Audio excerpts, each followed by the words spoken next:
नमस्कार, बहुत स्वागत है आपका गुड न्यूज टुडे में। आपके साथ मैं हूं शुभम सिंह। आज से चैत्र नवरात्रि का आरंभ हो गया है। नवरात्रि के पहले दिन का शुभारंभ के साथ मां दुर्गा के स्वरूप के दर्शन के लिए भक्तों की लंबी लंबी कतारें मंदिरों में आज देखने को मिली।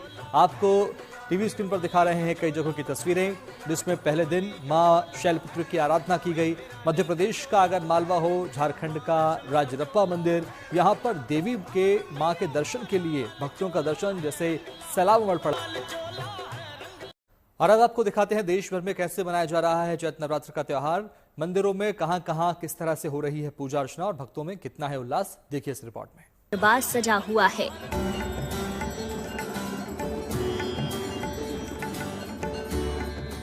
जम्मू कश्मीर में स्थित मां वैष्णो देवी के धाम से लेकर दिल्ली के झंडेवालान मंदिर, छतरपुर के आद्या कात्यायनी शक्तिपीठ और कालकाजी मंदिर तक तमाम शक्तिपीठों में दर्शन पूजन के लिए श्रद्धालुओं की कतारें लगी हुई हैं, क्योंकि अब चैत्र नवरात्रि का पावन अवसर आ गया है।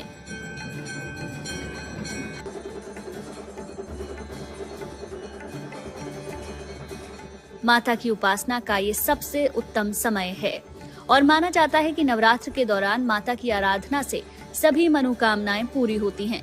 लिहाजा देश के कोने कोने के शक्तिपीठों, माता के मंदिरों में भक्तों का रेला उमड़ रहा है।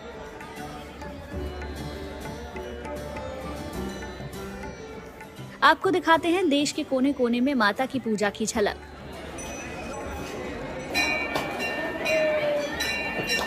चैत्र नवरात्रि के पहले दिन वाराणसी में मां शैलपुत्री और मुख निर्मालिका गौरी के दर्शन के लिए भक्तों की भीड़ उमड़ पड़ी।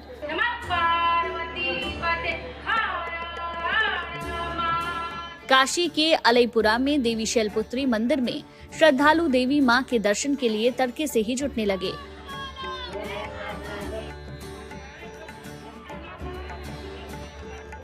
नवरात्र के पहले दिन यहाँ के गायघाट में स्थित प्राचीन मंदिर में मुख निर्मालिका गौरी के दर्शन पूजन की भी मान्यता है। माना जाता है कि इनके दर्शन से वर्ष भर मंगल और कल्याण होता है, इसीलिए लोग यहाँ अपनी श्रद्धा से प्रसाद और चढ़ावा भी चढ़ाते हैं। यहाँ माता जी का जो है पहले तो नरियल चुनरी है और बसाता है, हलवा पूरी है। उस तरह से जो भी आप माता जी को अर्पण करें अपने श्रद्धा से, वो माता जी सब स्वीकार करती हैं।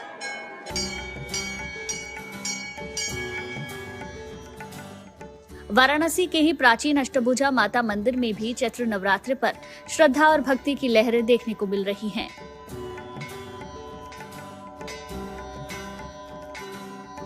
मंदिर में लंबी लंबी कतारों में महिलाएं, बुजुर्ग और युवा माता की पूजा अर्चना के लिए पहुंचते हैं। माता के दरबार में आरती और हवन पूजन करते श्रद्धालुओं ने अपने सौभाग्य और खुशहाली की कामना की।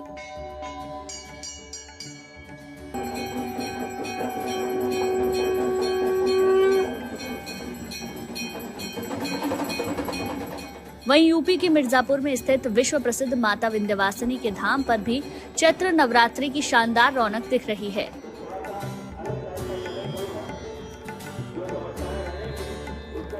कल देर रात से ही हजारों भक्त कतारों में लगकर माता के दर्शन पूजन के लिए पहुंच रहे हैं। विंध्याचल धाम को सिद्धपीठ माना जाता है।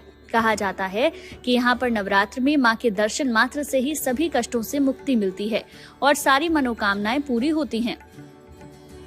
पहले तो मनोकामना मेरी यही थी कि मेरा दर्शन होगा कि नहीं, तो अभी पूरा हो गया। और माँ एक भरोसा विश्वास का नाम है, तो विश्वास मन में है तो सब कुछ पूरा होता है। माँ उस भरोसे को और मजबूत बनाती है। वहीं मध्य प्रदेश के सतना जिले के मैहर में स्थित 51 शक्तिपीठों में से एक मां शारदा शक्तिपीठ में भी चैत्र नवरात्र के अवसर पर सुबह 4 बजे से ही लोगों की कतारें लगी दिखी। मान्यता है कि यहीं पर माता के गले का हार गिरा था और अमरता का वरदान प्राप्त आल्हा उदल आज भी सबसे पहले माता की पूजा करने आते हैं। यहाँ पर माता के दर्शन पूजन का खास महत्व माना जाता है। में माँ के पूरे 9 रूप हैं और 9 देवियों के दर्शन होते हैं। और शारदा माँ का तो वैसे साक्षात स्वरूप है। शारदा माँ का तो दिव्य दर्शन, वैसे नवरात्र में और माँ का विशेष प्रभाव रहता है, सबको आशीर्वाद और प्रदान करती है माता श्री।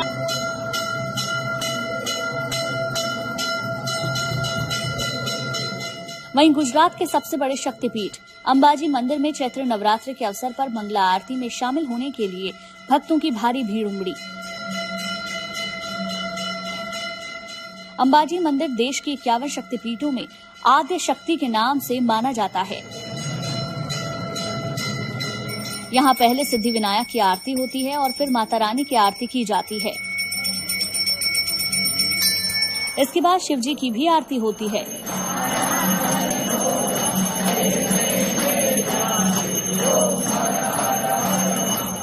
दूर दूर से आए भक्त मंदिर परिसर में गरबा भी खेलते हैं।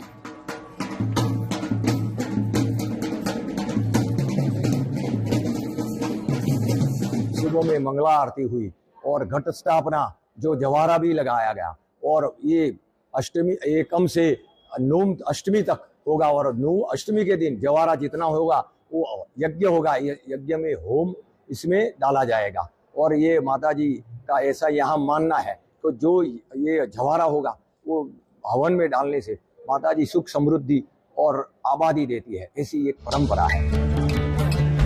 उधर बिहार में रोहतास जिले के सासाराम में ताराचंडी देवी स्थान में भी चैत्र नवरात्र की जबरदस्त धूम नजर आ रही है। यहाँ के लोगों में इस मंदिर के प्रति विशेष श्रद्धा है। खासकर अश्विन और चैत्र नवरात्रि में यहाँ विशेष पूजा का आयोजन होता है। माना जाता है कि महर्षि परशुराम भी और महिष्मति के राजा सहस्त्रबाहु भी यहाँ आकर माता की आराधना करते थे। माता का महत्व तो इस बात से है, अगर कोई दुखी अगर माँ का सेवा करता है किसी भी कामना को लेकर के तो माँ जरूर पूरा करती है। वास्तव में हम उनके पुत्र के समान हैं। जिस प्रकार एक बेटा अपने माँ से कुछ मांग करता है तो माँ न नहीं कहती है, उसी प्रकार हमारी माँ ताराचंडी है। हिमाचल प्रदेश के विश्वविख्यात शक्तिपीठ श्री नैना देवी के मंदिर में भी आरती और मंत्रोच्चारण के साथ धूमधाम से चैत्र नवरात्रि का शुभारंभ हुआ। नवरात्र की पावन बेला पर माताजी के मंदिर की शानदार सजावट की गई। केवल हिमाचल ही नहीं बल्कि पंजाब, हरियाणा, दिल्ली, यूपी, बिहार और अन्य प्रदेशों से भारी संख्या में श्रद्धालु नवरात्र पूजन के लिए माता के दरबार में पहुंच रहे हैं। कहा जाता है कि इस स्थान पर माता सती के नेत्र गिरे थे, इसीलिए इसका नाम श्री नैना देवी पड़ा। ऊंची पहाड़ी पर स्थित इस मंदिर के आसपास के मनमोहक दृश्य भी काफी लुभावने हैं। Bureau report, good news today. इस बार नवरात्रि का आरंभ और समापन दोनों रविवार के दिन है, जिसे काफी शुभ माना जा रहा है और इसे अच्छे वर्षा का चक्र समृद्धि और खुशहाली का संकेत माना जाता है। चैत्र नवरात्र का धार्मिक और सांस्कृतिक महत्व है ही, ये किसानों के लिए भी फसल की शुरुआत का प्रतीक भी होता है। नवरात्रि के इन 9 दिनों में विशेष ध्यान और साधना से भक्त अपने जीवन में सकारात्मक बदलाव भी महसूस करते हैं। इस चैत्र नवरात्र में कल यानी 31 मार्च को द्वितीया और तृतीया एक ही दिन हो रहे हैं, इसलिए इस दिन मां ब्रह्मचारिणी और मां चंद्रघंटा दोनों की पूजा एक ही दिन की जाएगी।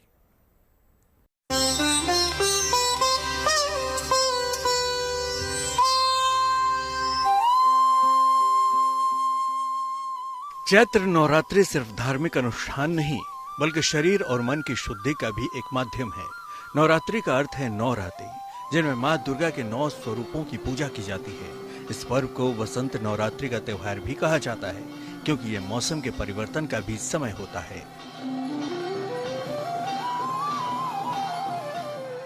हिंदू पंचांग के अनुसार चैत्र माह के शुक्ल पक्ष की प्रतिपदा से यह नवरात्रि शुरू होती है और कल यानी 31 मार्च को द्वितीया के शुभ अवसर पर मां ब्रह्मचारिणी की पूजा की जाएगी। तृतीया तिथि क्षय होने के कारण द्वितीया और तृतीया नवरात्र 31 को ही माना जाएगा। 31 मार्च को ही तृतीया होने की वजह से मां चंद्रघंटा की भी पूजा की जाएगी। 5 अप्रैल को अष्टमी और 6 को नवमी पूजन किया जाएगा। शक्ति की पूजा और आध्यात्मिक साधना के लिए ये त्योहार काफी महत्वपूर्ण माना जाता है। द्वितीया की शुरुआत मां ब्रह्मचारिणी की पूजा के साथ होगी। द्वितीया तिथि सोमवार सुबह 9:12 तक ही रहेगी। उसके बाद तृतीया तिथि लग जाएगी। 31 मार्च को दोपहर 1:46 तक वैधृति योग रहेगा। साथ ही सोमवार दोपहर 1:45 तक अश्विनी नक्षत्र रहेगा। 31 मार्च को मां दुर्गा के ब्रह्मचारिणी और चंद्रघंटा दोनों ही स्वरूप की पूजा की जाएगी। माँ ब्रह्मचारिणी को तपस्या और वैराग्य की देवी माना जाता है। माँ ब्रह्मचारिणी को देवी पार्वती के अविवाहित रूप में पूजा जाता है। पौराणिक मान्यताओं के मुताबिक देवी पार्वती ने दक्ष प्रजापति के घर ब्रह्मचारिणी के रूप में जन्म लिया था। भगवान शिव को पति के रूप में पाने के लिए उन्होंने कठोर तपस्या की थी। इसी वजह से उनका नाम ब्रह्मचारिणी पड़ा। माँ ब्रह्मचारिणी सफेद वस्त्र धारण करती हैं। उनके दाहिने हाथ में रुद्राक्ष की माला है और बाएं हाथ में कमंडल। ऐसी मान्यता है कि माँ के इस स्वरूप की आराधना करने से मन स्थिर होता है, संकल्प शक्ति और सिद्धि प्राप्त होती है। पूरे विधि विधान से माँ के इस स्वरूप की साधना और उपासना से जीवन की हर समस्या से निजात मिल सकता है। माँ ब्रह्मचारिणी की पूजा के लिए ब्रह्म मुहूर्त में उठकर स्नान करना चाहिए। भक्तों को पीले या सफेद वस्त्र धारण करना चाहिए। माँ को सफेद वस्तुओं जैसे मिश्री, शक्कर और पंचामृत का भोग लगाएं। माँ को फूल, अक्षत, रोली, चंदन चढ़ाएं। पान, सुपारी और लौंग अर्पित करें। पूजा संपन्न होने के बाद आरती करें।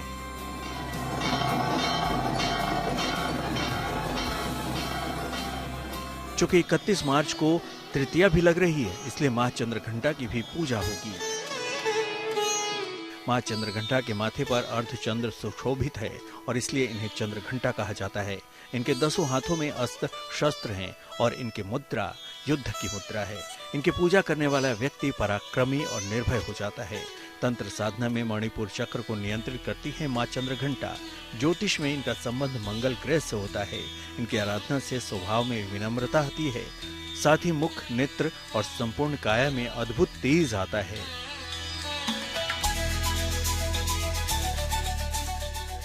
नवदुर्गा के स्वरूप की उपासना से जन्म जन्मांतर के पाप और कष्टों से मुक्ति मिल जाती है। देवी परम शांतिदायक और कल्याणकारी हैं, इसलिए कहा जाता है कि उनके पवित्र विग्रह को ध्यान में रखकर निरंतर साधना करनी चाहिए। तो आइए हम आपको बताते हैं माँ चंद्रघंटा की उपासना विधि।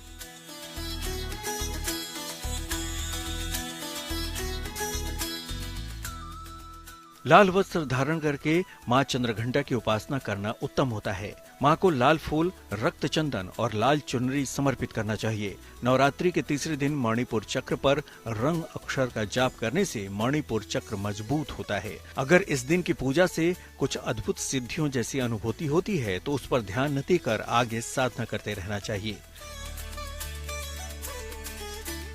जो भक्त पूरी श्रद्धा और भक्तिभाव से माँ दुर्गा के स्वरूपों की पूजा करता है, उसे माँ की कृपा और उनसे वरदान मिल जाता है।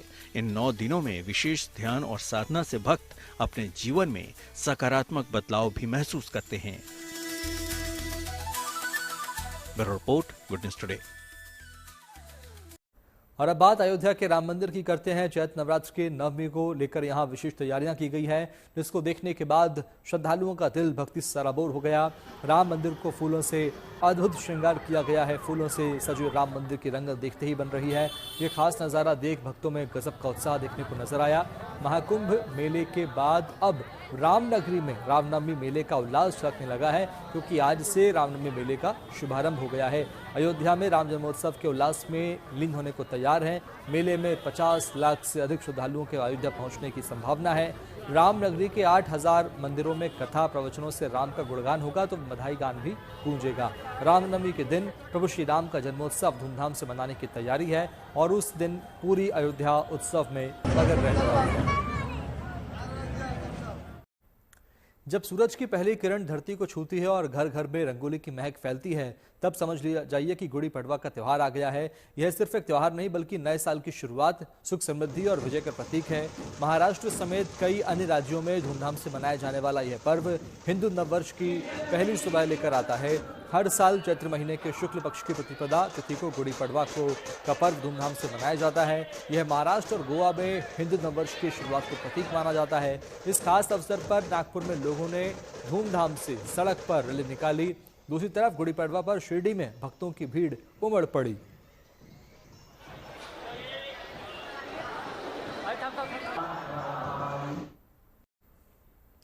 हिंदू नववर्ष की शुरुआत चैत्र माह के शुक्ल पक्ष की प्रतिपदा तिथि से होती है और साल का समापन चैत्र माह की अमावस्या तिथि पर होता है। नया साल नई उम्मीदों अवसरों पर खुशियों से भरा होता है, जिसे एक नई शुरुआत का प्रतीक भी माना जाता है। ये समय न केवल व्यक्ति के जीवन बल्कि देश दुनिया के कार्यों और धार्मिक अनुष्ठानों पर भी असर डालता है। आमतौर पर नव वर्ष कुछ पीछे छूटे अवसरों और संभावनाओं को फिर से प्राप्त करने का अवसर होता है, जो सभी के लिए बेहद खास है। मान्यता है कि इसी तिथि पर ब्रह्मा जी ने सृष्टि की रचना की थी। हिंदू नववर्ष की शुरुआत को लेकर देश भर में उल्लास का आलम देखने को मिला और देश के अलग अलग इलाकों में लोगों ने अपनी परंपरा और संस्कृति से नए वर्ष का स्वागत किया।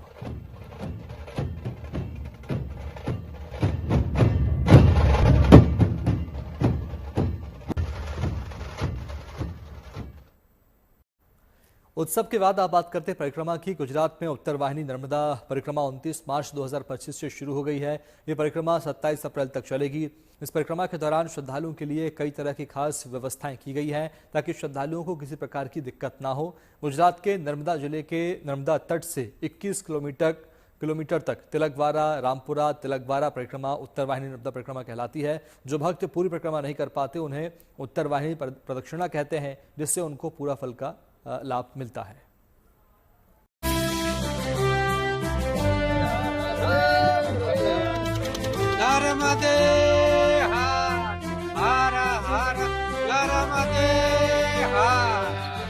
कहते हैं कि चैत्र महीने में उत्तर वाहिनी परिक्रमा करने से पूरी नर्मदा परिक्रमा के बराबर पुण्य मिलता है। इसलिए 29 मार्च से गुजरात के नर्मदा में शुरू हुए उत्तर वाहिनी नर्मदा परिक्रमा में श्रद्धालुओं का सैलाब उमड़ने लगा है। गुजरात के नर्मदा में उत्तर वाहिनी नर्मदा परिक्रमा 1 महीने तक चलने वाली है। ये परिक्रमा 21 किलोमीटर की है। ये परिक्रमा करने के लिए बड़ी संख्या में श्रद्धालु आते हैं। नाव के जरिए यहाँ से नदी को पार करना होता है। इसकी वजह से ये परिक्रमा करने के लिए साधु संत से लेके संसारी लोग आते हैं। नर्मदा में आस्था का ये मेला पूरे महीने तक चलेगा। इस परिक्रमा के दौरान एक बार नर्मदा नदी को पुल के जरिए पार किया जाता है और दूसरी बार नाव के जरिए नर्मदा नदी को पार करनी होती है। इसी वजह से गुजरात सरकार ने यहाँ पर खास व्यवस्था की है और नर्मदा नदी पर 3.25 करोड़ की लागत से एक टेम्पररी पुल बनाया है, जिससे श्रद्धालु काफी खुश हैं। और यहाँ भजन पूजन और पाठ पठन करने के लिए हम लोग यहाँ आते, इसलिए हम लोगों को यहाँ का नर्मदा परिक्रमा का हमको बहुत अच्छा अनुभव लगता है। मुझे तो बहुत मजा आया और फुल एंजॉय हुआ। हर हर नर्मदे, हर हर नर्मदे। यहाँ की जो श्रद्धा है, यहाँ पे आके इतनी श्रद्धा बढ़ गई है और यहाँ की जो व्यवस्था है, गवर्नमेंट ने हर जगह पे बोर्ड लगाया है, हमें कहीं पे भी तकलीफ नहीं हुई। हर हर नर्मदे। यहाँ पर नदी को नावों के जरिए पार करने के लिए 100 से ज्यादा नावों को लगाया गया है ताकि श्रद्धालुओं को दिक्कत का सामना न करना पड़े। यही नहीं, श्रद्धालुओं की सुरक्षा के साथ चिकित्सा की भी उचित व्यवस्था की गई है। Narendra Paperwala, Narmada, good news today.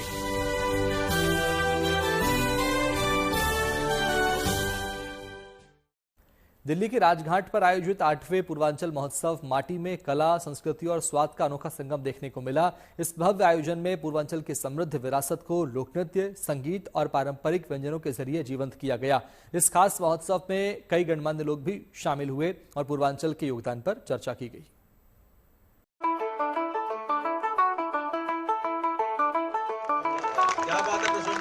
बच्चा वही चच्चा, कभी चच्चा निकल गया। पूर्वांचल की माटी, संस्कृति और स्वाद का अनोखा संगम पूर्वांचल महोत्सव का 8वां संस्करण समेटे हुए था। इस आयोजन में पूर्वांचल की समृद्ध विरासत को लोक नृत्य, संगीत और पारंपरिक व्यंजनों के जरिए जीवंत किया गया।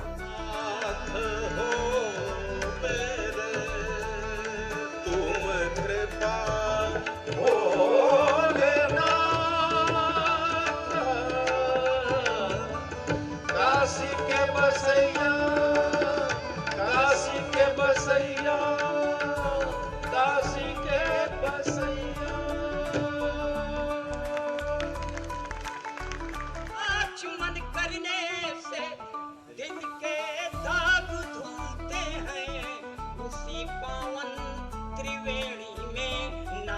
करके चले आए, दिल के तो दरिया में बहा करके चले आए। पूर्वांचल महोत्सव माटी में एक से बढ़कर एक हस्तियों ने शिरकत की तो उन्हें सम्मानित भी किया गया। इस खास मौके पर जम्मू कश्मीर के उपराज्यपाल मनोज सिन्हा भी मौजूद थे तो सांसद जगदम्बिका पाल ने भी अपनी उपस्थिति दर्ज कराई और कहा कि पूर्वांचल की धरती से निकले लोगों ने वो काम करके दिखाया है जो किसी के लिए आसान नहीं है। तो मनोज सिन्हा ने कहा कि हजारों वर्षों से पूर्वांचल के लोगों ने देश को सशक्त बनाने का काम किया है, राष्ट्रीय और अंतर्राष्ट्रीय स्तर पर देश का नाम रोशन करने का काम किया है। तो आखिर कितनी ऊर्जा है, कितनी टैलेंट है, कितनी क्षमता है। ये क्षमता देश के, दुनिया के किसी, भारत की ही धरती में नहीं, दुनिया की किसी धरती में नहीं होगा कि कोई ऐसी धरती हो कि जिस धरती से कोई निकला हो मजदूर के रूप में, गिरमिटिया मजदूर के रूप में, एक देश में नहीं कई देशों के राष्ट्राध्यक्ष हो, ये पूर्वांचल ने ही किया है। वर्ष से अगर देखेंगे ऐतिहासिक रूप से पूर्वांचल ने भारतवर्ष की विभिन्न संस्कृति सशक्त करने का काम किया है। जो हमारे पारंपरिक मूल्य हैं, अगर गहनता से हम विचार करें तो उनको भी संरक्षित करने में पूर्वांचल का बड़ा योगदान। राष्ट्र निर्माण और पूर्वांचल की माटी में अंकुरित बौद्धिक और रचनात्मक प्रयासों से समाज को प्रकाशमान करने का काम किया। मुझे लगता है कि जिस क्षेत्र में आप देखेंगे तो पूर्वांचल के कुछ नाम ऐसे मिलेंगे उन्होंने राष्ट्रीय स्तर पर ही नहीं बल्कि अंतर्राष्ट्रीय स्तर पर योगदान किया है।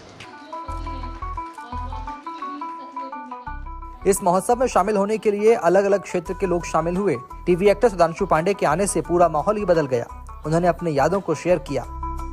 वो जितनी भी यादें हैं, वो जितनी भी हमारी ट्रिप्स थी गोरखपुर की, बचपन से लेकर काफी बड़े होने तक, मैं ये कहूँगा कि आज जो भी मेरा वजूद है उस वजूद को बनाने में सबसे बड़ा हाथ उन यादों का है, उस मिट्टी का है, उस खुशबू का है। इस महोत्सव में हजारों लोग शामिल हुए और अपनी जमीन से जुड़े यादों को संजोया। साथ ही पूर्वांचल महोत्सव पूर्वांचल की संस्कृति को करीब से जानने का मौका दे रहा है और लोक कलाकारों और कारीगरों को भी एक बड़ा मंच प्रदान कर रहा है। दिल्ली से मनीषा लड्डा के साथ bureau report, good news today. Bharat ने भूकंप प्रभावित म्यांमार की मदद के लिए वायुसेना, नौसेना और एनडीआरएफ की टीमों को तैनात किया है ताकि म्यांमार के लोगों के जख्मों पर थोड़ा ही सही मरहम लगाया जा सके। ये टीमें राहत बचाव के काम में लगी हुई हैं। इसके अलावा भारत ने अभी तक कई जरूरी सामानों के साथ अपने कई विमान और नौसेना के जहाजों को म्यांमार भेजा है और इस ऑपरेशन को नाम दिया है ऑपरेशन ब्रह्मा। देखिए रिपोर्ट।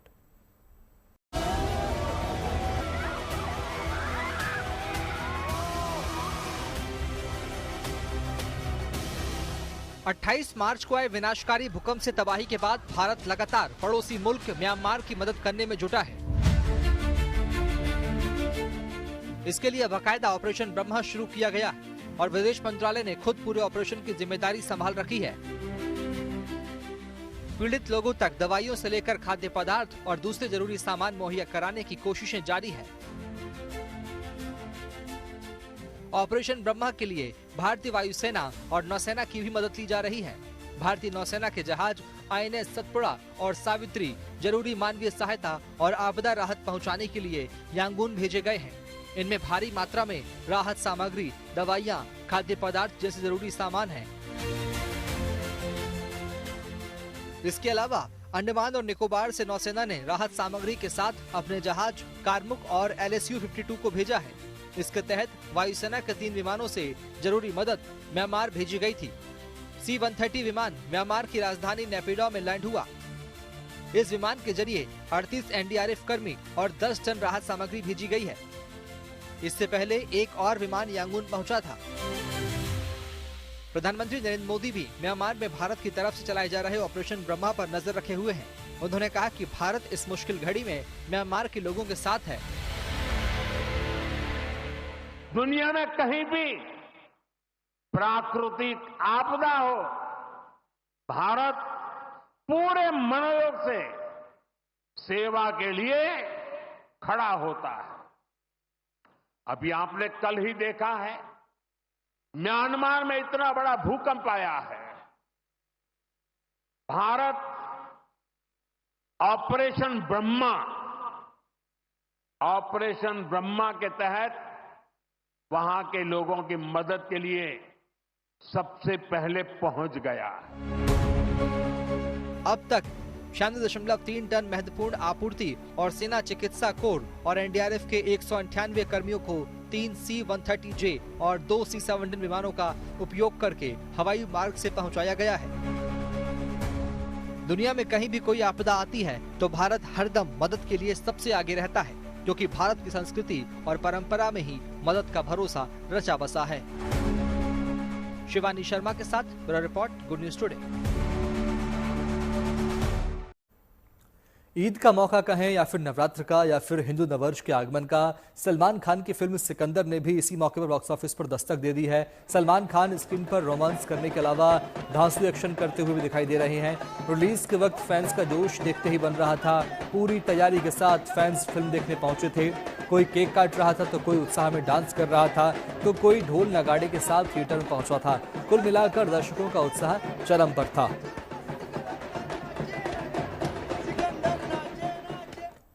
एक्शन भी बहुत अच्छा है, डायलॉग्स भी बहुत बढ़िया है, एक्शन का बैकग्राउंड म्यूजिक भी बहुत अच्छा है। It's really nice and Salman का एक्शन तो अमेजिंग लगता ही है। सिकंदर तो बहुत अच्छी लगी हमें। देखिए आपने पिक्चर? हाँ, मैं देख के आई। कैसे लगी? बहुत अच्छी। क्या अच्छा लगा सबसे ज्यादा? सलमान खान उनकी मूवी एक्शन वगैरह सब अच्छा है। जो रियल लाइफ में करते हैं वो मूवी में भी उन्होंने मतलब बहुत अच्छा किया है। सब बहुत अच्छी है। ऑफ कोर्स सलमान खान है तो बहुत ही अच्छी होगी मूवी। तो सब कुछ रश्मिका के एक्शंस एंड मतलब बहुत इमोशनल थी मूवी एंड एक्शंस तो बहुत ही अच्छे थे। लाइक फाइटिंग मेरे को बहुत अच्छी लगती है। लाइक एक्शन फिल्म्स बहुत अच्छी होती है। बहुत अच्छी लगी सिकंदर। जो सिकंदर ने आज हम लोग का दिल जीत लिया, बहुत मजा आया।